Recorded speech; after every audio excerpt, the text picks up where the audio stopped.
លោកនាងជាទីមេត្រីមន្ត្រីជាន់ខ្ពស់របស់រដ្ឋាភិបាលបានសរសេរលិខិតឆ្លើយបំភ្លឺអំពីបញ្ហាព្រំដែននៅច្រកដាក់ដាំទៅតំណាងរាជគណៈបក្សសង្គ្រោះជាតិជំនួសឲ្យការចូលបំភ្លឺនៅក្នុងសភារបស់លោកនាយករដ្ឋមន្ត្រីការឆ្លើយតបបែបនេះគឺខុសពីសំណើរបស់គណៈបកប្រឆាំងដែលចង់ឲ្យលោកនាយករដ្ឋមន្ត្រីហ៊ុនសែនចូលទៅបំភ្លឺក្នុងរដ្ឋសភាតំណាងរាជគណៈបក្សសង្គ្រោះជាតិចាត់ទុកការឆ្លើយតបនេះថាជាការឆ្លើយយករួយខ្លួននិងថារដ្ឋាភិបាលពុំមានបំណងដោះស្រាយបញ្ហាការពារបូរណភាពទឹកដីឡើយអ្នកស្រីសុជីវីមានសេចក្តីរាយការណ៍មួយទៀតតំណាងរាជគណៈបក្សសង្គ្រោះជាតិនឹងបន្តស្រាវជ្រាវរកភស្តុតាងនិងឯកសារពាក់ព័ន្ធផ្សេងៗបន្ថែមទៀតអំពីបញ្ហាព្រំដែនកម្ពុជានិងវៀតណាមដើម្បីបានជាទស្សនវិជ្ជារឹងមាំដែលអាចកោះអញ្ជើញលោកនាយករដ្ឋមន្ត្រីហ៊ុនសែនទៅចោទឆ្លើយនៅក្នុងសភា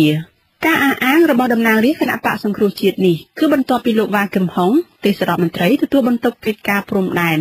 បានចេញលិខិតមួយទៅប្រធានរដ្ឋសភាលោកហេងសំរិនកាលពីថ្ងៃទី28ខែតុលាលិខិតនោះគឺជាការឆ្លើយតបនឹងសំណើរបស់តំណាងរាជគណៈបក្សសង្គ្រោះជាតិលោកម៉ៅមនីវ៉ាន់ដែលស្នើឲ្យពិនិត្យឡើងវិញបញ្ហាព្រំដែនត្រង់តំបន់ដាក់ដាំក្នុងស្រុកអូរាំងខេត្តមណ្ឌលគិរីអ្នកតំណាងរាជគណៈបក្សសង្គ្រោះជាតិមណ្ឌលកំពង់ចាមលោកម៉ៅមនីវ៉ាន់ដែលទទួលបានលិខិតឆ្លើយតបនោះកាលពីថ្ងៃទី21ខែវិច្ឆិកាចាត់ទុកលិខិតនោះថាពុំគ្រប់គ្រាន់និងឆ្លើយតបសំណើរបស់លោកឡើយឆ្លើយនេះគឺគ្រាន់តែជាការឆ្លើយដោះសារមួយឲ្យតែរួចផុតពីអ្វីដែលប្រជាពលរដ្ឋចង់ដឹងប៉ុណ្ណឹងទេបាទហើយឆ្លើយបកស្រាយមិនគ្រប់ជ្រុងជ្រោយហើយខ្ញុំនឹងព្យាយាមសិក្សាច្បាប់សិក្សាពីឯកសារព្រំដែននឹងថែមទៀតថាជាពិសេសសន្ធិសញ្ញាបន្ថែមទៀតតើ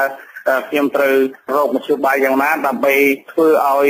សាកសួរទៅរដ្ឋាភិបាលទៅតាមសំណុំពររបស់ប្រជាពលរដ្ឋដើម្បីឲ្យប្រជាពលរដ្ឋលោក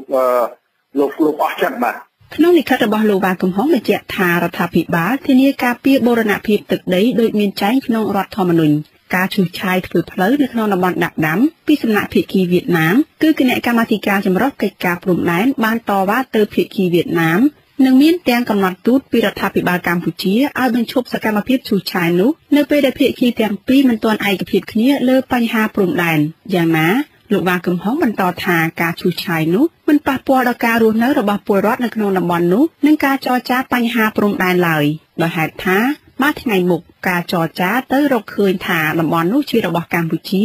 នោះវៀតណាមត្រូវតែប្រគល់មកឲ្យកម្ពុជាវិញទៅតាមការឯកភាពគ្នាលោកវ៉ាកឹមហុងបញ្ជាក់ទៀតថាកម្ពុជានឹងបន្តការចរចាជាមួយភាគីវៀតណាមកំណត់ខ្សែព្រំដែនឲ្យបានឆាប់តាមសន្ធិសញ្ញាបំពេញបន្ថែមឆ្នាំ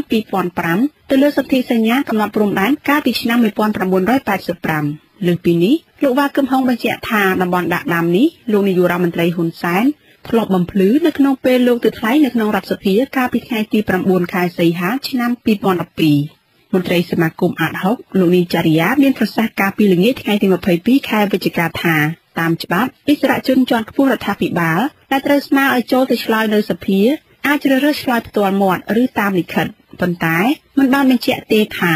អាចឲ្យមានអ្នកផ្សេងឆ្លើយជំនួសឡើយ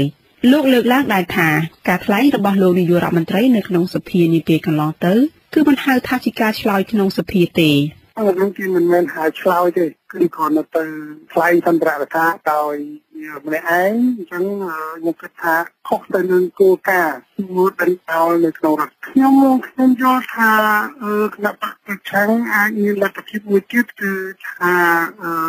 នឹងអាចប្រមូលយកឯកសារផ្ស្តាងហើយបញ្ជាក់ថាមានបញ្ហានឹងមែនហើយស្នើទៅរដ្ឋសភាដើម្បីធ្វើការកោះប្រជុំពេញឲ្យលោកទីសញ្ញាបំពេញបន្ថែមទៅលើទីសញ្ញាឆ្នាំ85ណាក្នុងលិខិតរបស់លោកម៉ៅមនីវ៉ាន់កាលពីថ្ងៃទី12ខែតុលាលោកចង់ឲ្យលោកនាយករដ្ឋមន្ត្រីហ៊ុនសែនបកស្រាយឲ្យបានច្បាស់ពីបញ្ហាធ្វើផ្លូវនៅច្រកដាក់ដាំព្រោះលោកថាប្រជាពលរដ្ឋខ្មែរដែលកំពុងរស់នៅតំបន់នោះមានក្តីបារម្ភខ្លាំងអំពីការកសាងផ្លូវរបស់ប្រទេសវៀតណាមនោះថាកំពុងធ្វើឲ្យបាត់បង់ទឹកដីកម្ពុជានាងខ្ញុំសុជីវីវិទ្យុអាស៊ីសេរីភ្នំពេញ